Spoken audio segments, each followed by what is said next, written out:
The Nerd Academy podcast is released weekly at 12 p.m. Eastern Standard Time, available on our website at www.thenerdacademypodcast.com and wherever you listen to podcasts. You can find the Nerd Academy podcast on Facebook, Twitter, Instagram, and YouTube. You can also help support the show by going to patreon.com/The Nerd Academy podcast, where every donation allows us to bring you more exciting content every week.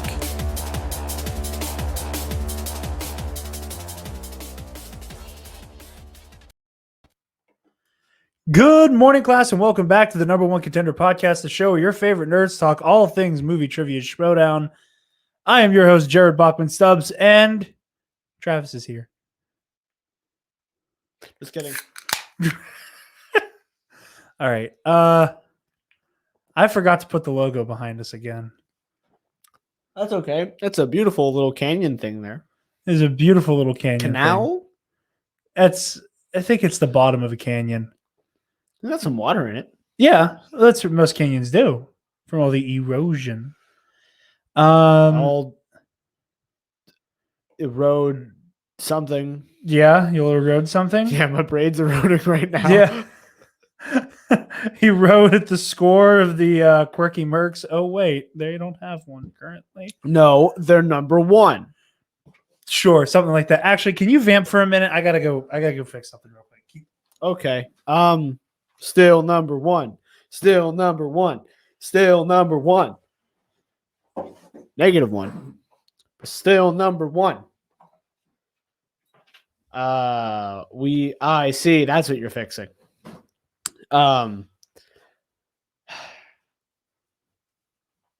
We only had 3 matches this week, and not a live match, and not a title match, and not a number one contender match. I said the name of the show, so it's over. So yeah. But you know who did have a match? Who did have a match? The Cobra, baby. That's who had a match. Let's go. Let's go. I want you all to know this is what it's like every time. Every time. Every blessed time corruption wins anything. I'm insufferable. Back to the canyon thing. Isn't it a gorge? You're probably right. I would go as far to say you're definitely right. Seconded. Okay, thanks. You're welcome. But yeah, we did have a relatively light week compared to some of the other fare we've had so far with this show. Pull up the list of matches here. We'll be talking about the Kid v. the Cobra at the end, by the way. So we're going to jump right into Saul of the Den versus John Humphrey of the Quirky Mercs. Number one, baby. All jokes aside about the Quirky Mercs, Number one, baby. John Humphrey, when he was answering questions, was doing well. Like He should not have kept Spider-Man. he should have run away from Spider-Man. I think that the hyper-specific character slices are about to become a world of pain. They're either a world of pain. I feel like Spider-Man is the easiest one out of those, though. Between Batman, Superman, and Spider-Man, you want to hit Spider-Man. Don't forget X-Men. I'm counting that as its own thing because it's not individual. Oh, okay. Yeah, I'm going with like individual characters. I think Spider-Man's the easiest because there's only they're counting into the Spider-Verse. So that's 8? 9. Yeah, 8. You're right. I was, for some reason, I imagined that Amazing Spider-Man got a third movie. What a timeline that is. Hey, one I would visit, honestly.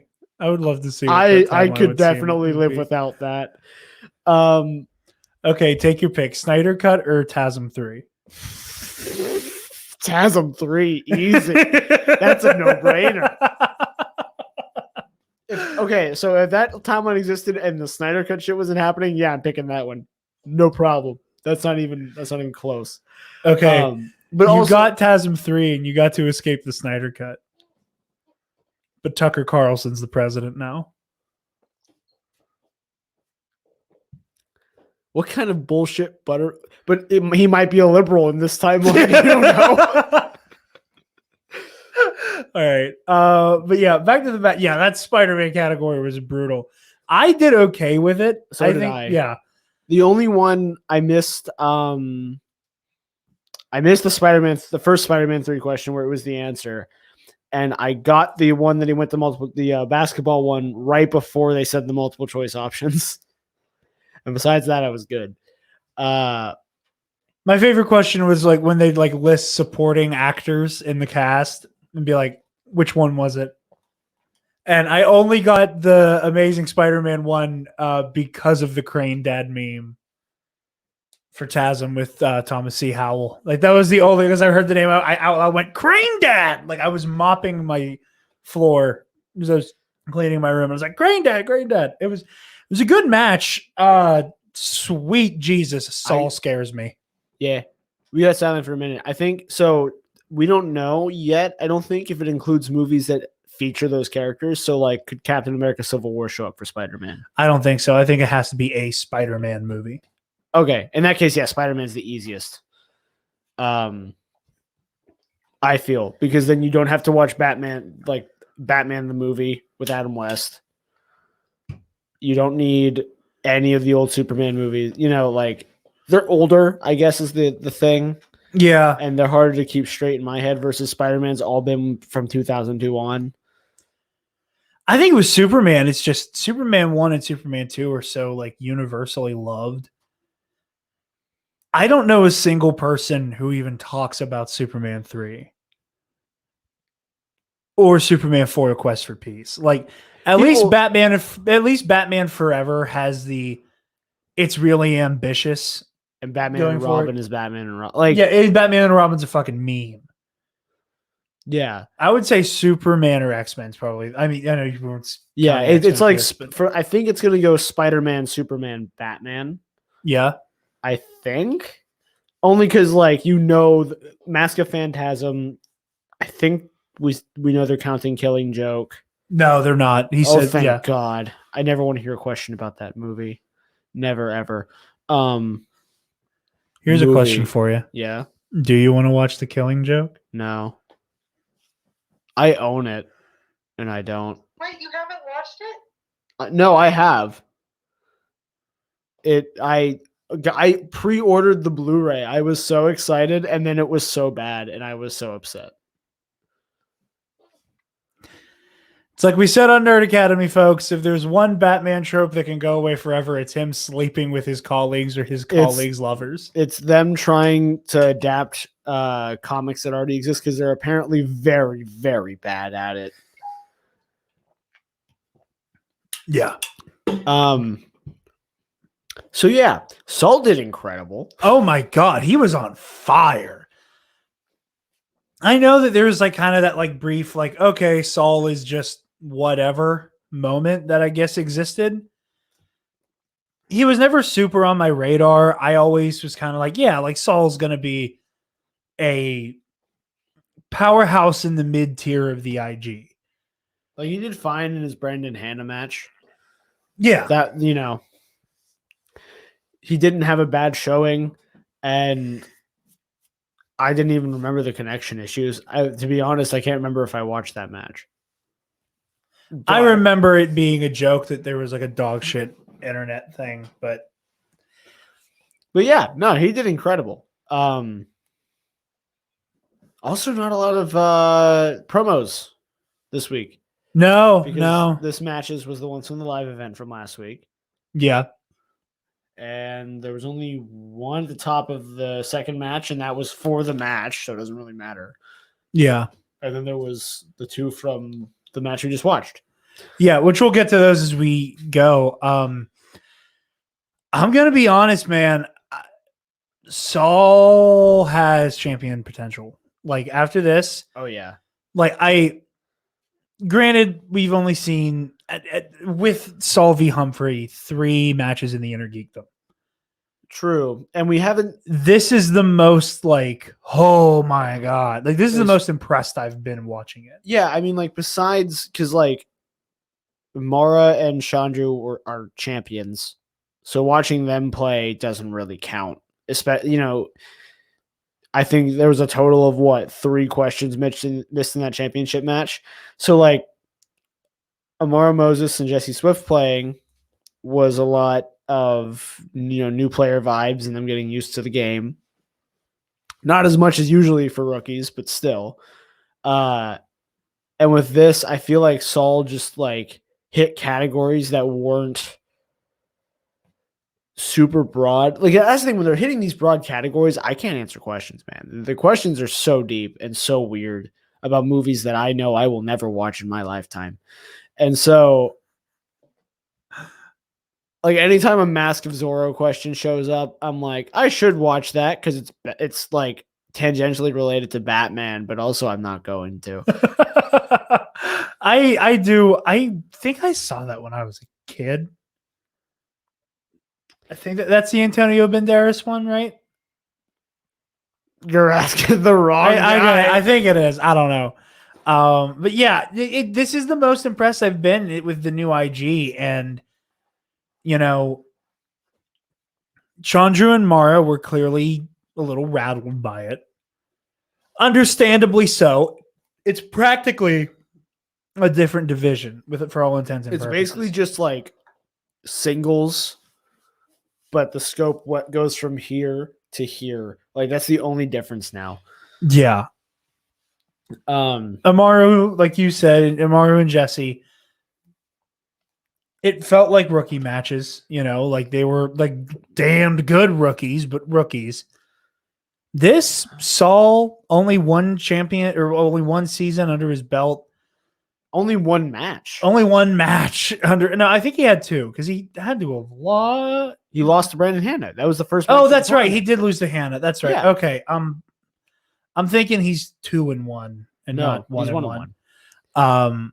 Yeah. Like he went from one match, a defeat in that match, to. Did he only miss once? Yeah. He missed the Harry Potter question that I got right. Oh, well, is that the one with like which Weasley goes through 9 3/4 first? Yeah, it's Percy. I didn't know that because I listened to the matches now at work when we're unloading trucks and stuff, and so I'm moving stuff around, and I out loud went, "Oh, so I swear to God, if it's another Crimes at Grindelwald question," and my coworkers looked at me like, "What the hell are you talking about?" I was like, I hate that movie.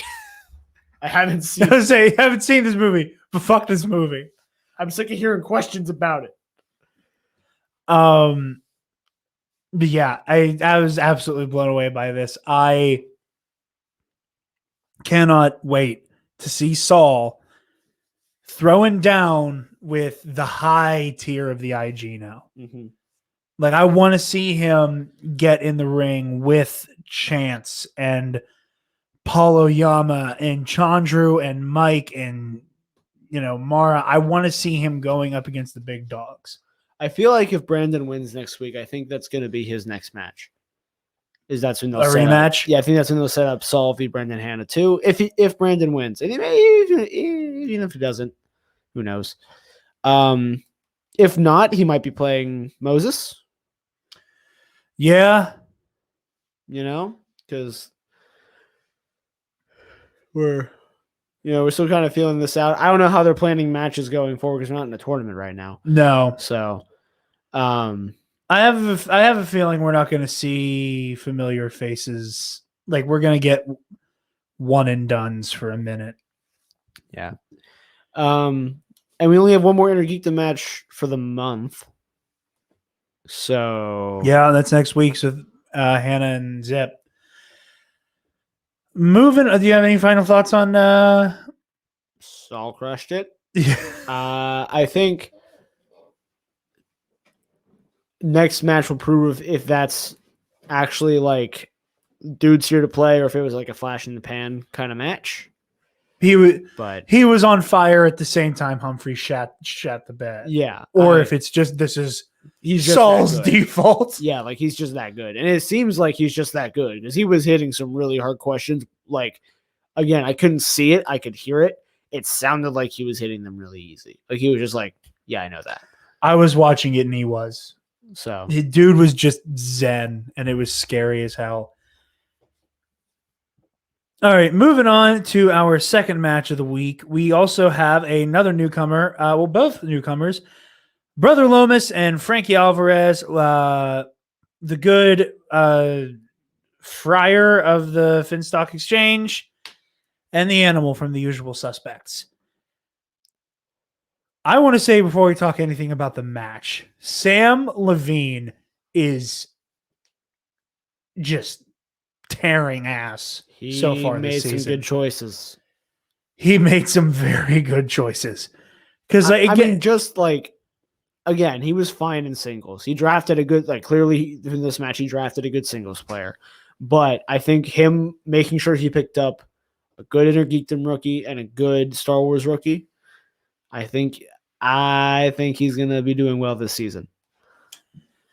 I would even go so far as to say is I will not be surprised if the Usual Suspects are hanging out within the top 3 factions come. I don't know if there's going to be a summer event, if we're still calling it the Collision. I don't, whatever with Collider. But come time for Collision adjacent time of the year, I will be stunned if the Suspects are not at the very least in number 3. Mm-hmm. At the very least. I'm going to be shocked if he does not maintain this momentum. Right. Especially Moses is on track to be at some point playing for the belt. What's her last name? Marie Wilson. Yeah. I forgot her last name. Marie Wilson is certainly on track to be a huge Star Wars contender. Yeah. And I think that Frankie Alvarez won this match, thankfully fair and square. And not that I think he intentionally said I am robot, but he's doing fine regardless. Yeah, we are robot. We are indeed robot. We am robot. I am a fan and I love this sport and I love Tom Dagnino as a character. And I'm going to be fixing this in a second. I actually do want to reorient that shot just a smidgen because you can see the monitor and the screen. Gucci is not a trivia guy. No, he's not. He does not personally do trivia. He has categories he is amazing in. Like wearing animated pants. Like sports movies, like Sly and Arnie. Stuff like that. Gucci, Finstock, Dagnino, whatever you want to call him, slays when he's a player. He is good at hyping up his teammates. He is good at choosing the players within his own faction to kind of manage each other to a point. Gucci should have noticed the fact that Frankie Alvarez made up a movie title. And again, rookie player, shit happens. Again, Gucci's managing. I look to Roca. Bespin, Jane Fonda, you name it. All kinds of weird shit has happened under Gucci's watch. So I'm not under his watch. He wasn't managing Roca for Bespin or Fonda. But still, it's not like he is not guilty of the same thing or allowing the same thing to happen. It's just that I can't see any other manager in the league dropping that. Letting I Am Robot slide. And while you respond, I'm going to reorient the camera. So here's my counter to that, I guess, is that I'm not even sure Brother Lomis knew because it didn't come up at all in the post-match interview. So, yeah, it's better. And again, points wise, it didn't matter. He won the match regardless. But I think at that point it comes down to the player, not necessarily the manager.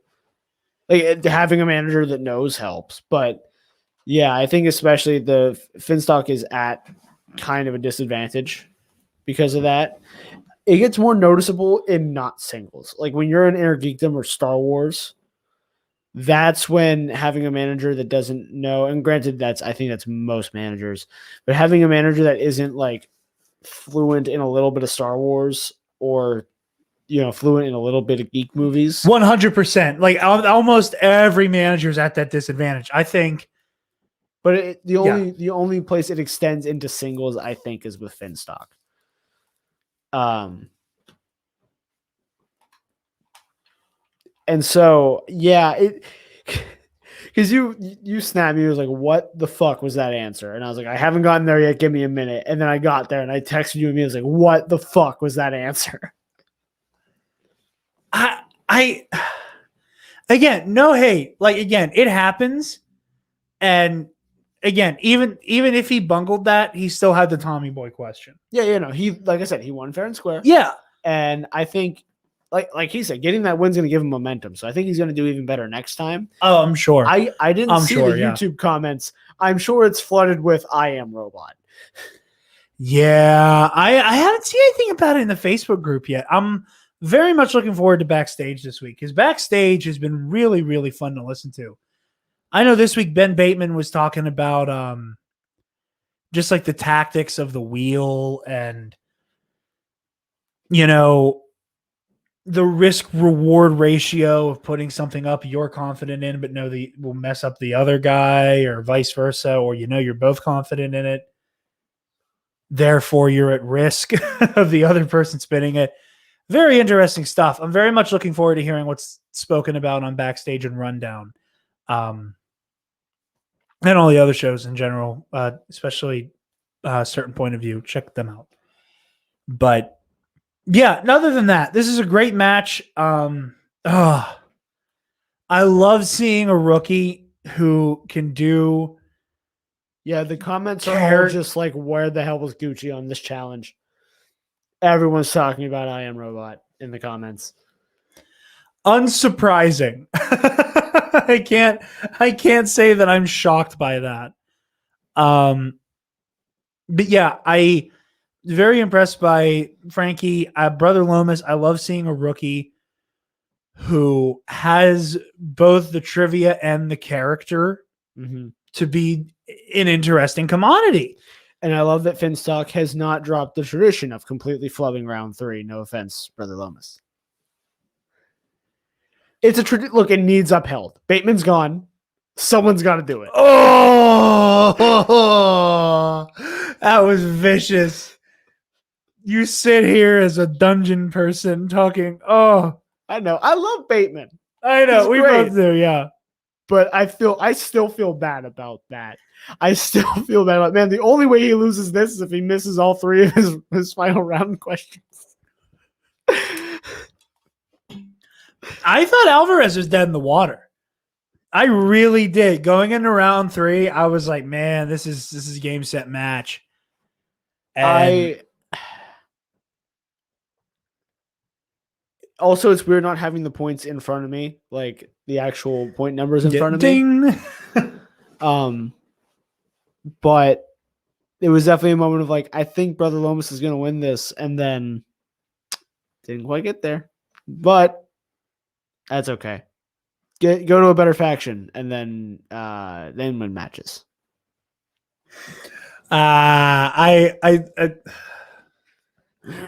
He'll be fine. He has Roka. I know. Roka will win at least once this season. I cannot wait for Roka's match, man. I know I was saying this before we started, but I cannot wait to see Roka play. That VOD's going to be like 7 hours long. He's going to filibuster an answer or something. Like oh my God. What if he does the ramble? I'm going to call it the ramble rule for a second, but the rule of like, if you say it all in one string and don't break and eventually get to the right answer.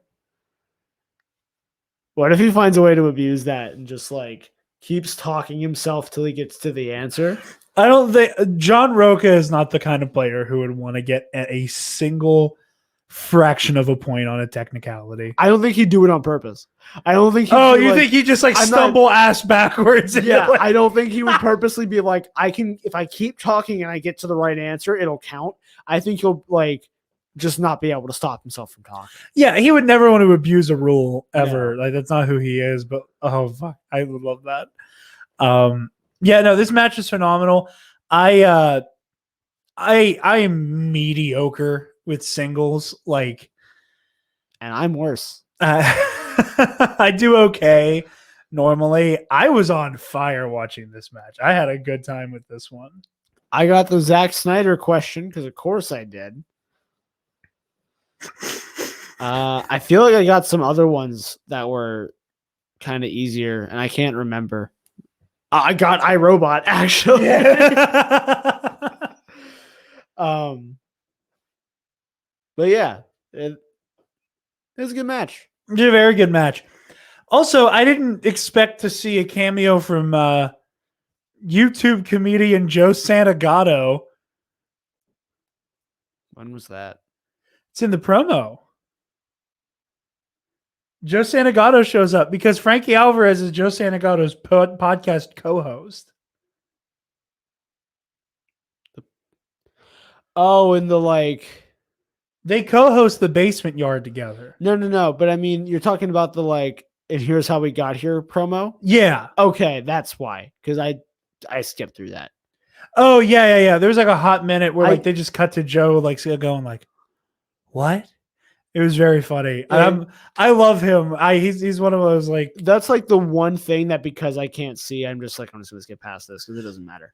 That's fair. Because like, it's all in the video editing. Yeah. Like, Nerd Chronic does an incredible job with those. But when you can't see them, it takes a lot out of them. Yeah, I'm sure. So I usually just kind of past it. Whenever I finish this match, YouTube autoplay spat me back to Spectacular 2.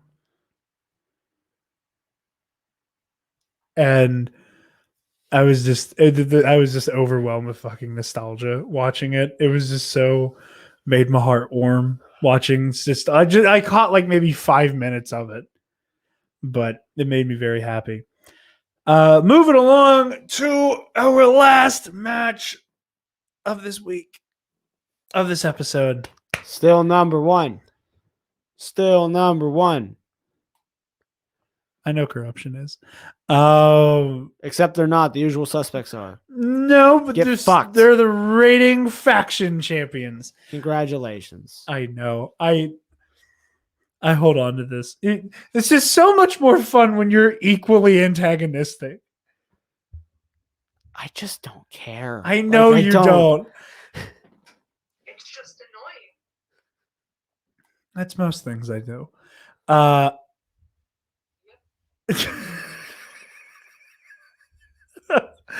All joking and gallivanting aside, we had Chance Ellison of Korruption and Brenden Meyer of the Quirky Mercs. This is a very white-knuckled match. This is very fun to watch. I was on the edge of my seat the entire time.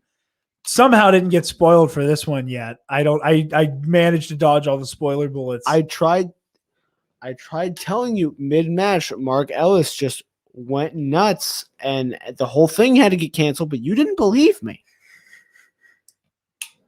I'm kidding. I listened to this one right before we got here, so I knew the ending before we watched it, and then we watched the final promos, which we will talk about soon. But yeah, really good match. I think Brenden played really well. He's finally like, his connection isn't bad, and he's not like still trying to find a place to record from. It looked like he had a person behind the camera helping him, so that's a plus. Because at some point his camera moved without him touching it. Yeah, I noticed. It was a couple times. It just kind of started to slowly slide. And he only missed that one question because he misheard it. Which brings me to a thing I thought about last week, and I feel like they should start in their call, because clearly they're cropping videos out for the border, and I think they're doing that in post. I think in the call, they should have a window open that shows the question. Which I just, as I said it out loud, made me realize it kind of negates the JTE rule a little bit. But if we're, and like, again, that's on the player. But if you get a situation like this, or I look to Marie Wilson's match, where the one question she missed in round 2 was because she misunderstood the question. And I feel like it's a lot easier now that we're doing this video format, that it's an option to look into. I think an argument can be made for the players being able to see the question if for no other reason that because of the remote matches, Make it possible. you don't know when that one mic cut is going to happen. And then you miss an integral part of the question. Yeah, and not that that happened here. Like, it wasn't a Yeah. technicality. Like, Brenden just misheard the question. Yeah. But, yeah, and again, like, I've been thinking about this since last week, and it's not a perfect solution to anything, but I think it would help. It would make a tremendous difference, and for a lot of players, if they were reading the question. That's valid. That's valid. You know,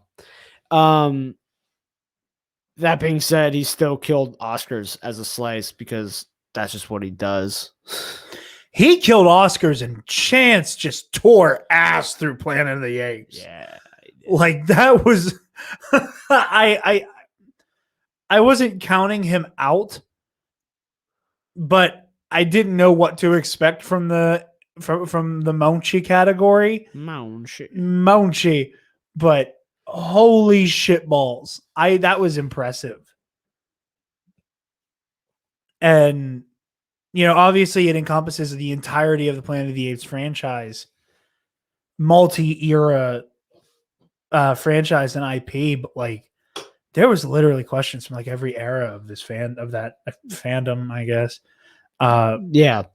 I think that's what makes it, especially like putting it into singles, it makes it worth having there, just because there's so many, especially the older ones, right? Like, I can maybe squeak by. I haven't seen any of them, even the newer ones, but I could probably squeak by if you're asking a question about one of the new ones, because it's what? Dawn, War, Rise, Dawn, War.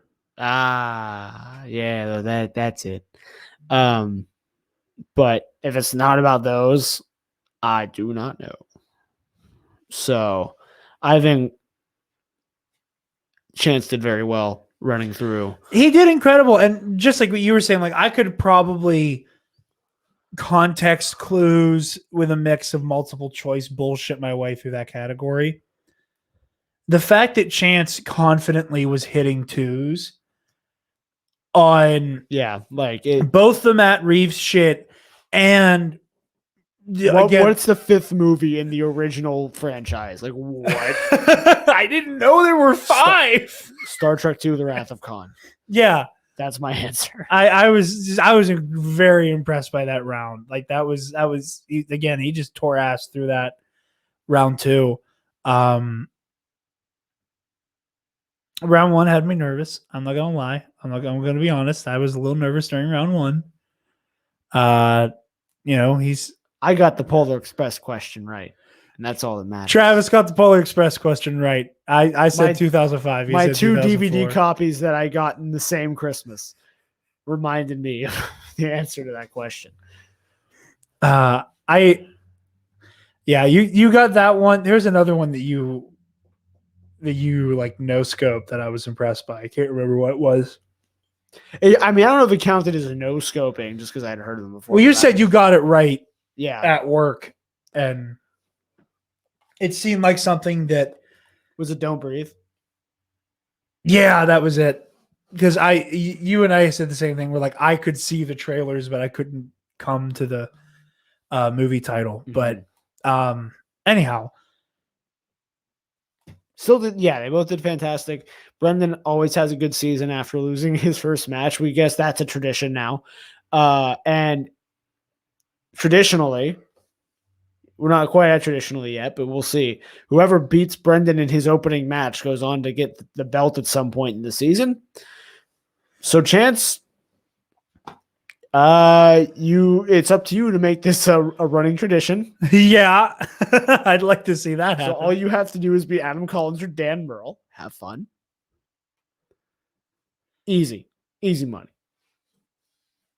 But yeah, this phenomenal match. Again, these are just those opening salvos. The beginning steps to figure out future number one contenders. We said the name of the show twice. So that means no show next week either. Yeah, we're off next week. We're not talking about the Star Wars Championship. Yeah, we're not going to talk about the match you and I have been speculating about the most. Yeah, I was just really excited to see this one. I'm excited to see what happens moving forward. Because I feel like I'm ready to see Chance finally break out in the singles. And I know, Same. I said it while we were watching the match. Chance has been the backbone of Korruption for 2 years, and no one's really talked about it. And I think it's time for him to show it. I don't know. Love Chance. I don't know about 2 years. I would say since Korruption has been a force in teams. Because and that's again not discounting Kalinowski, because again he's a powerhouse in Innergeekdom, but I think Chance has been the when you watch them play teams, Chance is the rock, right? And when you watch them play singles, Mike is still kind of hit or miss. Where when he's hitting, he is hitting good, but when he's missing, he's missing. And Chance misses 1 in round 1 or 2 in round 1. And didn't phase him at all. Right. He went straight into a perfect round 2. No problem. On a category that's brand new. So I think he goes into Innergeekdom for basically the first time and clears the tournament. I think that we're about to see him break out. I making the joke about him beating Brenden. I think he might have a chance at the belt. I think there's potential there. I know that they've basically made it so that there won't have to be a faction mates going at it for belts anymore. That essentially, if you get a title shot, you can hold it. You can just put it in your pocket until someone who isn't in your faction has the belt. I mean, honestly, if I'm Chance, I'd still want to play Adam Collins anyway. Not even because at that point, I just want to see if I can do it, right? I know how good, if I'm him, I'm I know how good he is. I want to see if I can do it. I want to give him that 1 in the loss column, Yeah. And if it's Dan Merle, then I want to try to beat the GOAT at that point. I think every kayfabe, Cobra, all this aside, I think Chance wants it. I think Chance wants to put himself in a situation where he has to kind of overextend to fight to win. And I would not be surprised if the second Chance smelled blood in the water and had the chance, pun intended, he'd go right after Merle. I don't think he would hesitate for a second. Absolutely. To challenge Merle if he could. I think that it's he wants to prove himself, because I don't think I don't see anyone doubting him, and I don't think there's any reason to. But that's the ultimate way to be no, I'm here to play. I took him to round 3 or round 5, or I took him to sudden death, or I beat him. That's. I think Chance has that kind of potential. I do too, and I really want to see him do it. And then Brenden will win the tournament and beat him back. It's fine. I'll see about that. It's fine. Don't worry about it. I'm a professional. I know how this works. It's how it'll happen. Final promo cut. Ace doesn't want anything to do with this. We got to. I want to talk about the Kalinowski Barney household one real quick. Oh yeah, that was just hilarious. Mike's comedic timing, it killed me. Just all the screaming, the cursing. Again, this goes to further prove my point that in certain scenarios, bleeps make curse words funnier. and every other word out of Shannon's mouth being bleep, bleep, bleep, bleep, bleep, bleep, bleep. Just that made it even funnier. And then Grace. Anyway, I just want to address that. But Swag's direction. Ace doesn't want in. He wants to keep playing with Winston. He's under that, this worked. It'll keep working if I keep working hard. So I'm going to keep doing it. And he's aware because Chanchu's trying to be the string puller or whatever. And, he kind of did the thing of Winston didn't take you in a free agency. He drafted Laura Kelly over you. Even though apparently he's the one that told Winston to draft Laura Kelly, meaning he's the reason that Winston didn't take Ace right away. So I already want to say, and I think that what is happening here is most likely they're aware of the fact that Chandru's talking out of both sides of his mouth for the narrative here. Yeah. With him immediately going, he didn't draft you. He didn't free agency, blah, blah, blah. I immediately, in the back of my mind, could hear Marcus from Cosmonaut Variety Hour. And I was back at the Attack of the Clones gag where it's so Palpatine tells Dooku to assassinate Padme, but Dooku doesn't want to do it. So Dooku tells Jango Fett, and then Jango Fett tells the shapeshifter who sends the robot who sends the bugs. Yes. Where that was just kind of the parody of Palpatine style, obnoxiously convoluted plan kind of. Anyway, so yeah, Ace doesn't want in. You said Oyama. I think it's also going to be Oyama because now he's out of a partner because what were they called before? Final Exam. No, the other team. Oh, Evil Geniuses. Evil Geniuses. Thank you. They're back together, presumably. So yeah, that's it. You have both of the Harrises there. So that's another thing we've talked about. It's I don't know if the Harrises get back together or Final Exam stays a thing. I don't think they did the bit they did in the draft unless Evil Geniuses is getting back together. Unless they institute a new rule very soon that lets you play on two different teams at once, as long as it's within the same faction. That would be interesting. That would be interesting if there was kind of a fluidity with how teams worked. But the way they track teams' records, I don't think they'll do it. Probably not. Too many moving parts. Yeah. So that was that. So I still stand by what I said last week that I think that the Swag Surrection and the Shmominati are two intertwining plot points. Probably. That culminate with Grace Hancock. I really think that Grace is being put above Harloff. And this is a gag. This is a plot device we've seen before. Where there's somebody who is taken over the league, Kalinowski did it. It was the whole point of Anarchy. It was that he was bribing Thad Williams and that Thad Williams lost all control over the situation, yada, yada, yada. We've seen this bit before where somebody's pulling the strings now and we don't know who, we don't know why, we don't know how. But I think that I'm more and more really believing that the Shmominati put Grace Hancock where she is to keep Harloff's nose out of the matter. We know that Andrew Guy gets jumped by the Shmominati when he arrives at Skybound HQ and proves that Harloff is not involved. Mm-hmm. So I think that Guy gets jumped by the Shmominati. They realize that there are people who aren't involved who are getting close to exposing it. They put Grace in charge of Harloff to keep her out, so she can keep her eyes on Harloff, keep Harloff in check.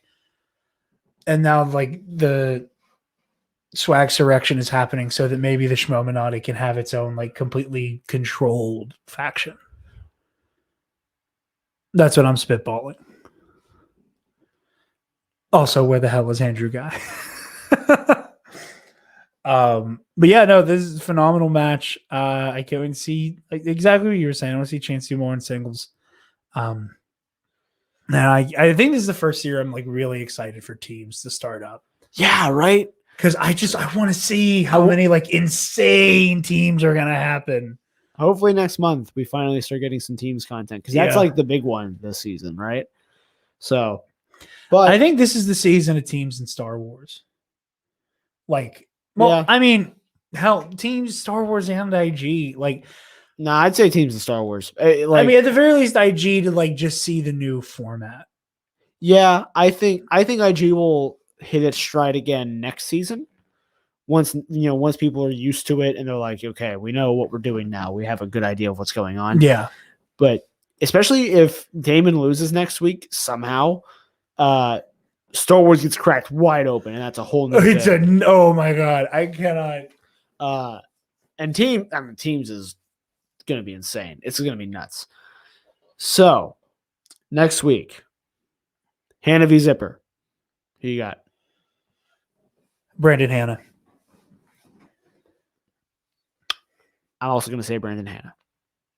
I think this will be his put up or I said this during the tournament too. I think this will be his put up or shut up moment. Wait, let's try to think. How close were we with last week's predictions? I don't even remember what I said for half of them. I think we both bet on Lomis. No, I think I said I don't remember. I know I was wrong on Lomis. I think I said Sal, and obviously I was cheering on Chance. So we gotta remember it for next week, what we're predicting. So I'm more engaged with these matches for next week, I think. So I think I'll be able to I'm saying Brenden Hanna. I think this will be his put up or shut up moment. I think he's gonna be able to do it. So Brenden Hanna for Innergeekdom match. Gold leader versus Lacey Gillerin. Who you got? I don't know anything about either of these people. they're both rookies. Biased Lacey Gillerin is also a Star Wars podcast host, so Lacey Gillerin. Okay. My face is gold leader. I'm on Lacey. For those of you who aren't watching the I video didn't have a version, coin, so I flipped my wallet. he flipped his wallet. Janine the Machine versus Jada Paramo. Janine. I need Janine to win. Again, this podcast is a group of people that love Janine the Machine and hate this woman's luck so much. I can't think of somebody who has just gotten more screwed over by luck of the draw horse shit. Janine has champion material. I want to see her really, really, really at the high end this season. Bibbs v. Oyama. I should be. I'm betting for Bibbs, but there's a part of me that wants to keep our number one status for the Mercs. You want to see the Mercs just play golf rules this season?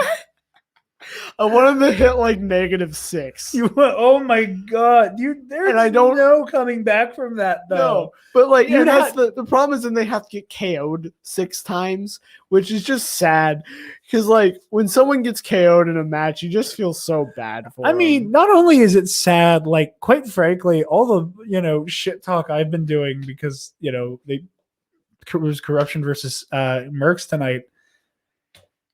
It's very damn unlikely for that to happen 6 times. Like between the kid and Bibbs alone, I would be stunned. Oh, are we playing footsies now? I guess. Okay. So yeah, I'm gonna say Bibbs and then Damon v Demolanta. You can give both who you want and who you like your actual where your money's going and obviously we're not actually betting, but I want you to go first. my money goes to Damon. I want Demolanta to win. You want the Hunter to win. I want Star Wars to be interesting. I think if Damon loses, the whole thing gets cracked open, and now like I got really excited by Sullivan and Marie Wilson. Like that match was awesome, and I want more of that to matter. Because that was my problem with Star Wars last year is like the whole tournament, Ace, steamrolling the tournament was so cool. And I was like, but there's no way he's going to be Damon. And I was right. And I was really sad. And that's not a slight on Ace. That's a slight on, just the fact that it's Alex Damon. And I just want to see the man bleed just once. I want to know that it can happen.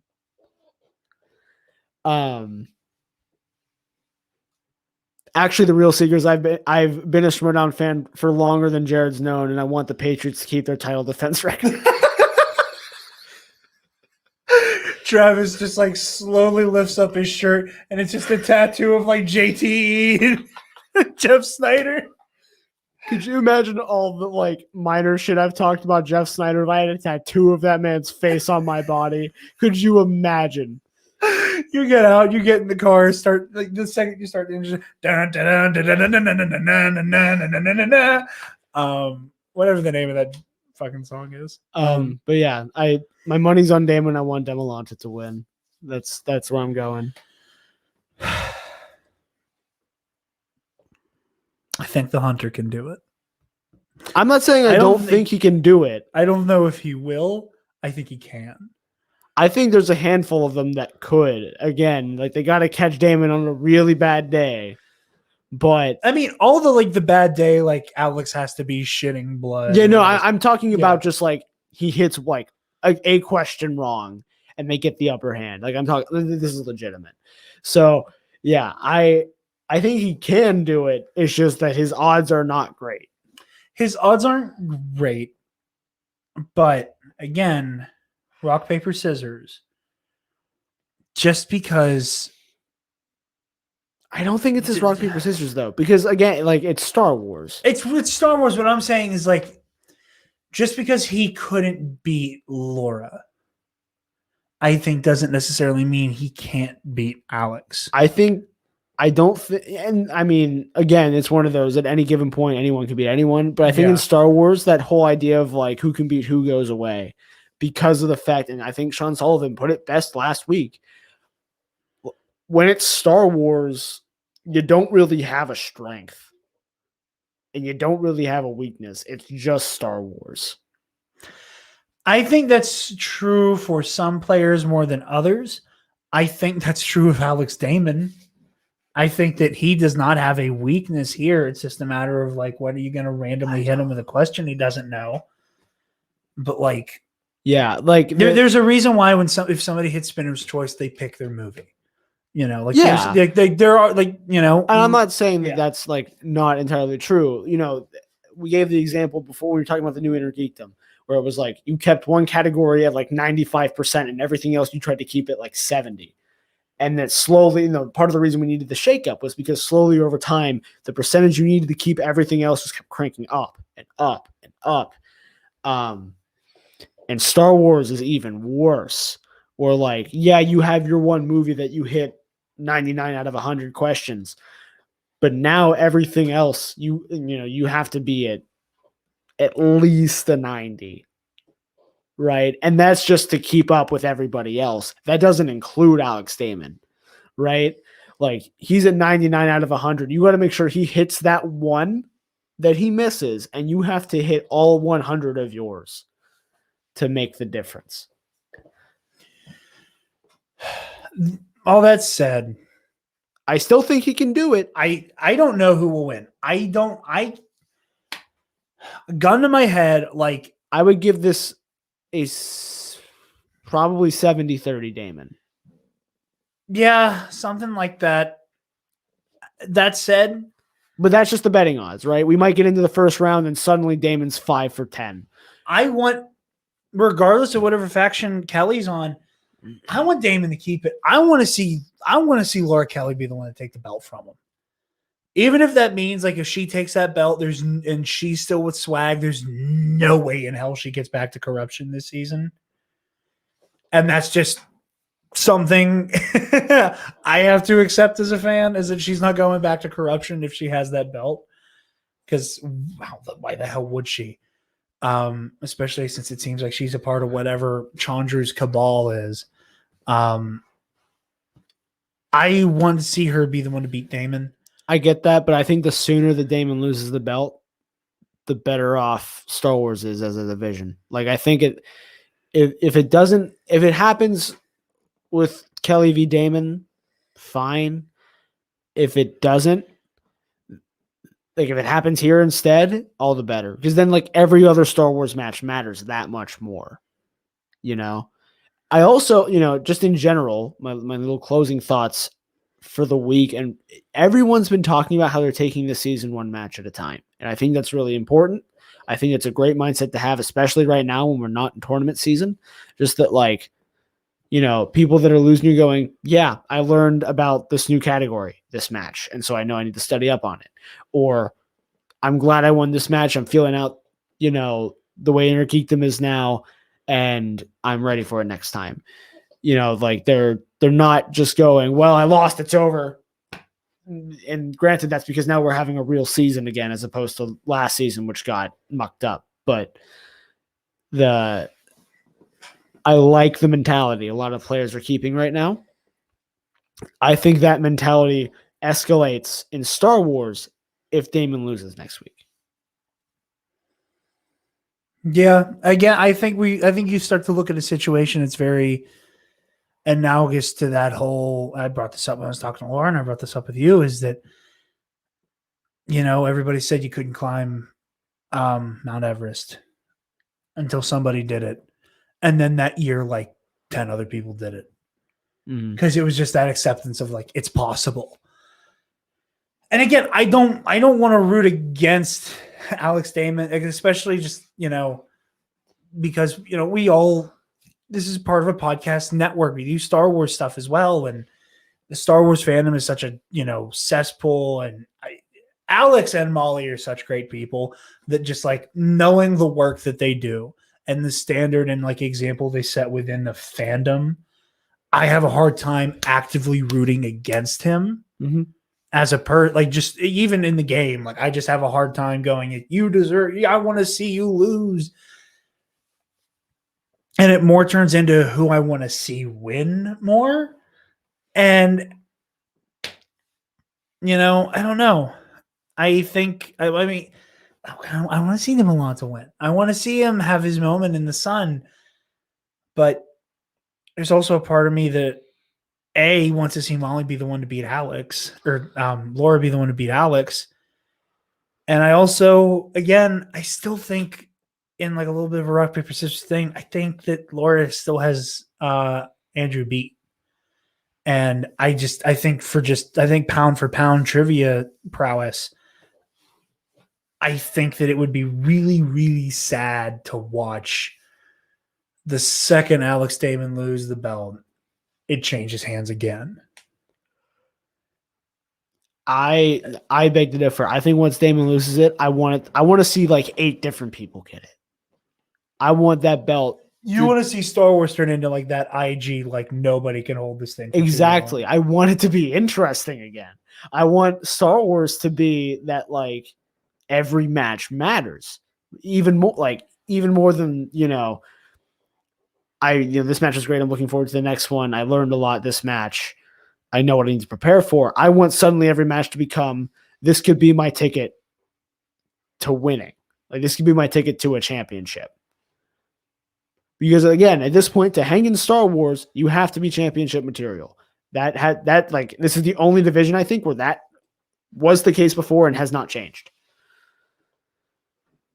And so here's a question I want to posit. Do you think that to have that it could be anybody at any time mentality and vibe to the Star Wars division might come at the cost of what kind of has happened in the Innergeekdom, where it's kind of like this weird arms race to whoever is the new hotness? Because for a minute now, it's been like, okay, like who's like the unhinged fucking new commodity? Where Kalinowski came from like being a B tier player at best. I'll say that. Like he got his ass handed to him constantly, and then came out of nowhere like a bat out of hell, started putting heads on spikes. I think the difference. And then it was Smets, and then it was Chandru, and then it was Mara, and then Kay, and then her rivalry with KO. and then Smets, and then Chandru, and now Mara's back. Like, do you think we kind of get to this thing where it's like, okay, who's the new hotness? Who's going to have like No, crazy run taken out at the knees? I don't think so, because I No? think everyone's already hotness. I think we're not going to be seeing like, and then this person ripped through the division, because the division's already so big and it's already full of people who are capable of that. Because that was the difference. Like, Innergeekdom was so small that when somebody came in and was suddenly like really good, it shook everything up. Star Wars is big enough now with enough good players that won't happen anymore. We're like, if we get in a position where like Sean Sullivan is ready to get that belt, it won't be much of a surprise, right? If it's Marie Wilson, it won't be much of a surprise. If Gold Leader comes out and suddenly he's hitting perfect games every other week, it won't be a surprise. But because they're all so nuts and only missing like 1 or 2 questions a match, I think that suddenly then that hunger goes from I'm ready for my next match to I'm ready to take this thing all the way, without that fear of how am I going to beat Alex Damon? Right? I think so. Like, I don't think there needs to be a like, and suddenly this person's ripping through the division, right? There's so many good players that like at any point anyone could be at the top in a good way, you know? Like I said, this is the match you and I have been speculating on the most, because I do think this could be a flashpoint for the division and the league as a whole. Yeah, I'm very excited to see what happens from here. With that, Travis, where can all of you people find you, my friend? That's it. That's the Twitter handle. You can find me at Travis Political on Twitter and Instagram, and soon on Twitch at BlackLeader439. I think that's the number. Follow him, or I will piss in your closet. Probably streaming this coming Wednesday at 8 p.m. Eastern Daylight. We're switching to daylight this week. I got to change that in my bio. What? We go to daylight savings time this weekend because our country is a failure. Yeah. I forget every year that we suck. It's the worst. I hate it, but we do it. I hate I it. already barely sleep. Oh, fuck it. So, yeah, 8 p.m. Eastern time. Maybe come watch me play some Pokemon. I think it'll be fun. Jarod.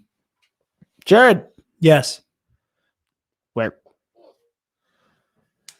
You guys can find me on Twitter and Instagram at DarkJedi2552. And you can find me on Twitch watching Travis on Twitch at BlackLeader439. Yeah, let me double check the night. I keep flipping the last 2 digits. It's the same thing with the Green Lantern sector. Yeah. That I finally like wrote it down somewhere so I remember. But it's 2814, by the way. So I will get that question right if I ever get a Green Lantern question in Movie Trivia Schmodown. Yeah, 439. Yeah, you can find me on Twitter and Instagram at DarkJedi2552, and on Twitch watching BlackLeader439. Sub, follow, do the things. We will piss in your closet. I mean, I'll probably just piss in your bathroom. I piss a lot. Cookie Cop will kill you and your family. Hey, be nice. Give Cookie. He's been harassing the bomb bag guys now. It's out of control. Anyway, you can find the Nerd Academy podcast on Twitter, Instagram, Facebook, YouTube, and on our website, www.thenerdacademypodcast.com, where if you're feeling generous, you can donate to our Patreon page. Speaking of our patrons, thank you to our $10 alumnus, Case and Breon, the Waffle Wizard, Delta 9, and Zach Canals. You guys help us produce the content that we love to make. Check out the $5 tier. We finally have our episode of Heroic History 101 out. We got Volume 1 of Falcon, Sam Wilson, Captain America stuff.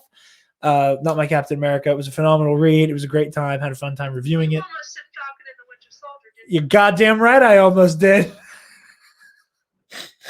Can you tell I need my Disney Plus fix? We got the most recent episode of the Versus series out. We got Darth Malgus versus Kyle Katarn. That was a really fun one to do. We got the Nerd Academy Movie Club audio commentaries up there.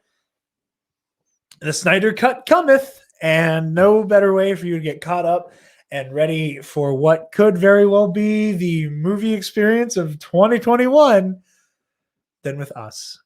And on the $10 tier, like those lovely alumnus you heard about, you get early access to Nerd Academy Movie Club and Campus Life. But if you were to sign up for the $10 tier today, get to hear Batman v Superman review right now. And we had this handsome son of a bitch and that lovely lady who's on his magical talking block right over there, and Devin on for that. And it was a lot of fun. And they made fun of me because I have questionable opinions on Batman v Superman. Devin's quite beautiful too. Devin is quite beautiful. These is facts. Yes. I hype him up enough whenever we're on Movie Club. So I was just, yeah. Yeah, check all that out. Be sure to like, follow, and subscribe. That part still feels weird saying, but I probably Click should the be. bell. Watch us in picture-in-picture mode while you do other things on your phone. Yo, that is the one thing I hate about having an iPhone. I can't do that with YouTube anymore. Get got. It pisses me off so much. I can't do picture-in-picture with YouTube anymore, and like, it gives me legitimate anxiety. It frustrates me so much. That is the one thing I miss about my Android. I will say it's really weird what it considers music. Because like sometimes there'll be like music in the intro of a video, and it'll be like, you can't picture this because this is music. And I'm like, the fuck it is. It's a guy opening Pokemon cards. There are some weird things. I remember it being like, nope, can't do it. But yeah, thank you all so very much for listening, watching, whatever you're doing, and smash cancer.